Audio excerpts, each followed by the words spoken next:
Wawrzyniec Grzymała Goślicki was a Polish nobleman, Bishop of Poznań, political thinker and philosopher best known for his book, Optimo Senatore, biography. Born near Plock, after studying at Krakow's Jagiellonian University and at Padua and Bologna, he entered the Roman Catholic Church. In 1569 he also joined the Polish royal chancery and as a secretary served two kings, Sigismund II Augustus and Stefan Batory, and was successively appointed Bishop of Kamieniec Podolski, Chelm, Przemysl and Poznań. Goślicki was a man of affairs, highly esteemed by contemporaries, and frequently engaged in active politics. He was also a staunch advocate of religious tolerance in Poland. It was due to his influence and to a letter that he wrote to the Pope against the Jesuits that they were prevented from establishing schools at Krakow during his reign.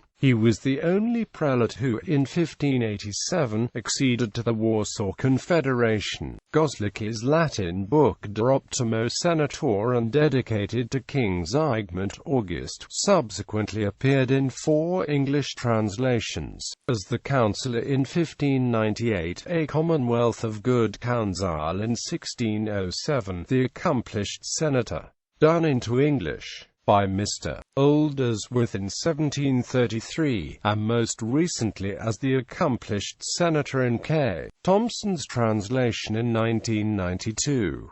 The book proved immensely important in Britain among forces opposed to the Tudor monarchy. It was widely quoted and cited in opposition pamphlets and leaflets during the period leading up to the British Civil Wars of the 1640s. In this book, Goślicki shows the ideal statesman who is well versed in the humanities as well as in economy, politics, and law. He argued that law is above the ruler, who must respect it, and that it is illegitimate to rule over a people against its will. He equated godliness with reason, and reason with law. Many of the book's ideas comprised the foundations of Polish nobles' democracy and were based on 14th-century writings by Stanislaw of Skarbymius. The book was not translated into Polish for 400 years. The book was influential abroad, exporting the ideas of Poland's golden freedom and democratic system. It was a political and social classic, widely read and long popular in England after its 1598 translation, read by Elizabeth